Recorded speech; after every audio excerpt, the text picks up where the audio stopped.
ಯೋಗೇಶ್ ಗೌಡ ಹತ್ಯೆ ದಿನ ಬೆಳಿಗ್ಗೆ ನಿಜಕ್ಕೂ ಕೂಡ ಆಗಿದ್ದೇನೋ, ಈ ಕೊಲೆಗೆ ಅಸಲಿ ಕಾರಣ ಏನು, ವಿನಯ್ ಕುಲಕರ್ಣಿ ಹೆಸರು ಬಂದಿದ್ ಹೇಗೆ ಅಂತ ಹೇಳಿ ಈ ವಿಡಿಯೋದಲ್ಲಿ ಹೇಳ್ತಾ ಹೋಗ್ತೀನಿ. ಹಾಯ್ ಹಲೋ ನಮಸ್ಕಾರ, ನೀವು ನೋಡ್ತಾ ಇದ್ದೀರಾ ಸ್ಪೀಡ್ ನ್ಯೂಸ್. ನಾನು ಕಾವ್ಯ ಹೆಗ್ಡೆ.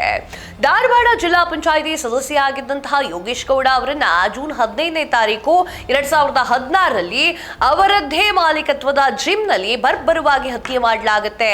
ಈ ಘಟನೆ ಆ ಒಂದು ಸಮಯದಲ್ಲಿ ಇಡೀ ರಾಜ್ಯದನ್ನ ನಡಗಿಸ್ಬಿಡುತ್ತೆ. ಆರಂಭದಲ್ಲಿ ಇದೊಂದು ಭೂಮಿ ವಿವಾದ ಅಥವಾ ವೈಯಕ್ತಿಕ ದ್ವೇಷ ಕೊಲೆ ಅಂತ ಹೇಳಿ ಭಾವಿಸಲಾಗಿತ್ತು. ಆದ್ರೆ ಸಿಬಿಐ ತನಿಖೆಯ ನಂತರ ಇದು ಹತ್ಯೆ ಹಿಂದಿನ ದೊಡ್ಡ ರಾಜಕೀಯ ಪಿತೂರಿ ಅಂತ ಹೇಳಿ ಬಯಲಿಗೆ ಬಂದಿದೆ. ಅಂದು ಜಿಮ್ ನಲ್ಲಿ ನಡೆದಿತ್ತು ಅನಿರೀಕ್ಷಿತವಾಗಿರುವಂತಹ ದಾಳಿ. ಹೌದು ವೀಕ್ಷಕರೇ, ಜೂನ್ 15, 2016 ಬೆಳಿಗ್ಗೆ ಯೋಗೇಶ್ ಗೌಡ ಅವರು ಎಂದಿನಂತೆ ಧಾರವಾಡದ ಸಪ್ತಪುರದಲ್ಲಿರುವಂತಹ ತಮ್ಮ ಉದಯ್ ಜಿಮ್ ಅವ್ರಿಗೆ ಬಂದಿದ್ರು. ಅಲ್ಲೇ ಇದ್ದಂತಹ ಪೇಪರ್ ಕೈಗೆತ್ಕೊಂಡು ಓದುತ್ತಾ ಕುಳಿತಿದ್ರು. ಆಗ ಅವರಿಗೆ ಇಂದೇ ತನ್ನ ಕೊನೆಯ ದಿನ ಅನ್ನೋದು ಅರಿವೇ ಇರಲಿಲ್ಲ. ಆ ಸಮಯದಲ್ಲಿ ಬೈಕ್ ನಲ್ಲಿ ಬಂದಿರುವಂತಹ 5 ದುಷ್ಕರ್ಮಿಗಳು ಮಿಂಚಿನ ವೇಗದಲ್ಲಿ ಜಿಮ್ ಒಳಗೆ ನುಗ್ಗುತ್ತಾರೆ. ಜಿಮ್ ನಲ್ಲಿ ಇದ್ದವರು ಏನಾಗ್ತಾ ಇದೆ ಅಂತ ಹೇಳಿ ತಿಳಿಯೋಕ್ಕಿಂತ ಮೊದಲೇ ದಾಳಿಯನ್ನ ಮಾಡ್ತಾರೆ. ಮುಖಕ್ಕೆ ಕಾರದ ಪುಡಿಯನ್ನ ಎರಚಿ ಹಂತಕರು ದಾಳಿಯನ್ನ ಮಾಡ್ತಾರೆ. ಅತ್ಯಂತ ಕ್ರೂರವಾಗಿ ಪ್ಲಾನ್ ಮಾಡಿ ಸಾಯಿಸ್ಬಿಡ್ತಾರೆ. ಯೋಗೇಶ್ ಗೌಡ ಅವರ ಪ್ರತಿರೋಧ ತೊರೆದಂತೆ ಮಾಡಲಿಕ್ಕೆ ಹಂತಕರು ಮೊದಲು ಕಾರದ ಪುಡಿಯನ್ನು ಮುಖಕ್ಕೆ ಎರಚುತ್ತಾರೆ. ಕಣ್ಣು ಕಾಣದಂತೆ ಮಾಡಿ ತಕ್ಷಣವೇ ಲಾಂಗ್ ಮತ್ತು ಮಚ್ಚುಗಳಿಂದ ಅವರ ಮೇಲೆ ಮುಗಿಬೀಳ್ತಾರೆ. ಯೋಗೇಶ್ ಗೌಡ ಅವರ ತಪ್ಪಿಸಿಕೊಳ್ಳಲಿಕ್ಕೆ ಪ್ರಯತ್ನ ಮಾಡಿದ್ರು ಕೂಡ ಹಂತಕರು ಬಿಡೋದಿಲ್ಲ. ಹಾಡು ಹಗಲೇ ನಡೆದಿರುವಂತಹ ಭೀಕರ ರಕ್ತಪಾತ ಇದು. ಜಿಮ್ನ ಒಳಗೆ ಹಂತಕರು ಯೋಗೇಶ್ ಗೌಡ ಅವರನ್ನ ಅಟ್ಯಾಕ್ ಮಾಡ್ತಾರೆ, ಕತ್ತರಿಸಿ ಬಿಡುತ್ತಾರೆ.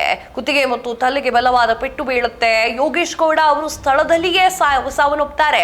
ರಕ್ತದ ಮಡುವಿನಲ್ಲಿ ಬಿದ್ದು ವಿಲವಿಲ ಅಂತ ಒದ್ದಾಡಿ ಪ್ರಾಣವನ್ನು ಬಿಡುತ್ತಾರೆ. ಹತ್ಯೆ ಮಾಡಿದ ನಂತರ ಹಂತಕರು ಸಲೀಸಾಗಿ ಬೈಕನ್ನ ಏರಿ ಅಲ್ಲಿಂದ ಪರಾರಿ ಆಗ್ತಾರೆ. ಆ ಘಟನೆ ಇಡೀ ಧಾರವಾಡ ನಗರ ಬೆಚ್ಚಿ ಬೀಳುವಂತೆ ಮಾಡಿತ್ತು. ಆರಂಭಿಕ ತನಿಖೆ ಮತ್ತು ಪೊಲೀಸರ ನಡೆ ಕೊಲೆ ಏನು ಇದೆ, ಆ ಕೊಲೆ ನಡೆದ ತಕ್ಷಣ ಸ್ಥಳೀಯರು ಪೊಲೀಸರಿಗೆ ಫೋನ್ ಮಾಡ್ತಾರೆ. ಪೊಲೀಸರು ಬರ್ತಾರೆ, ಬಂದು 6 ಮಂದಿಯನ್ನ ಬಂಧನ ಮಾಡ್ತಾರೆ.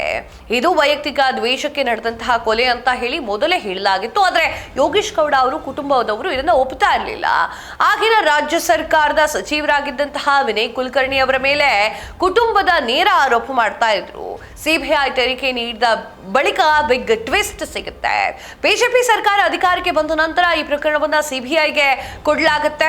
ಸಿಬಿಐ ತನಿಖೆ ಶುರು ಮಾಡಿದ ನಂತರ ಅಸಲಿ ಸತ್ಯಗಳು ಹೊರಗೆ ಬೀಳ್ತಾವೆ. ಬಂಧಿತರಾಗಿದ್ದವರು ನಕಲಿ ಆರೋಪಿಗಳು ಮತ್ತು ಹಣದ ಆಸೆಗೆ ಕೊಲೆಯನ್ನ ಮಾಡಿದ್ದಾರೆ ಅಂತ ಹೇಳಿ ಗೊತ್ತಾಗುತ್ತೆ.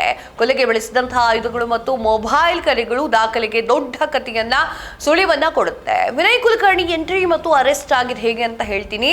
ಸಿಬಿಐ ಅಧಿಕಾರಿಗಳು ತನಿಖೆ ನಡೆಸಿದಾಗ ಈ ಹತ್ಯೆಯ ಹಿಂದೆ ರಾಜಕೀಯ ದ್ವೇಷ ಇರುವುದು ಪಕ್ಕಾ ಆಯಿತು. ಮಾಜಿ ಸಚಿವ ವಿನಯ್ ಕುಲಕರ್ಣಿ ಮತ್ತು ಯೋಗೇಶ್ ಗೌಡ ನಡುವೆ ರಾಜಕೀಯ ಹಾವು ಏಣಿ ಆಟ ನಡೀತಾ ಇತ್ತು. ಅಂತಿಮವಾಗಿ ವಿನಯ್ ಕುಲಕರ್ಣಿ ಅವರನ್ನ ಈ ಒಂದು ಪ್ರಕರಣದ ಪ್ರಮುಖ ಆರೋಪಿ ಅಂತ ಹೇಳಿ ಸಿಬಿಐ ಅವರು ಅವರನ್ನ ಬಂಧಿಸಿ ಜೈಲಿಗೂ ಕೂಡ ಕಳಿಸಿದ್ರು. ಕೊಲೆಗೆ ಅಸಲಿ ಕಾರಣ ಏನಾಗಿತ್ತು? ರಾಜಕೀಯ ಪ್ರಾಬಲ್ಯ ಹಾಗೂ ಭೂ ವ್ಯವಹಾರಗಳ ವಿಚಾರದಲ್ಲಿ ಯೋಗೇಶ್ ಗೌಡ ಅವರು ಪ್ರಬಲ ಎದುರಾಳಿ ಆಗಿ ಬೆಳೆದಿದ್ರು.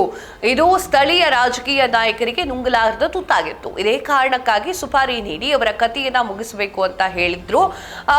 ಈ ವಿಚಾರಗಳನ್ನ ಸಿಬಿಐ ಸಲ್ಲಿಕೆ ಮಾಡಿದಂತಹ ಚಾರ್ಜ್ ಶೀಟ್ ನಲ್ಲಿದೆ.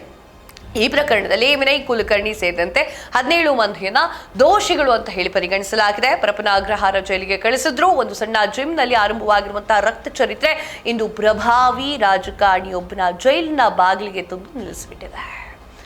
ನಿಮ್ಗೆ ಏನು ಅನ್ಸುತ್ತೆ ಕಮೆಂಟ್ ಮಾಡಿ ತಿಳಿಸಿ. ಇದಾಗಿತ್ತು ಇವತ್ತಿನ ವಿಶೇಷ ಮತ್ತಷ್ಟು ಸುದ್ದಿಗಳಿಗಾಗಿ ನೋಡ್ತಾ ಇರಿ ಸ್ಪೀಡ್ ನ್ಯೂಸ್. ಸುದ್ದಿ ನಿಮ್ಮದು, ವೇಗ ನಮ್ಮದು.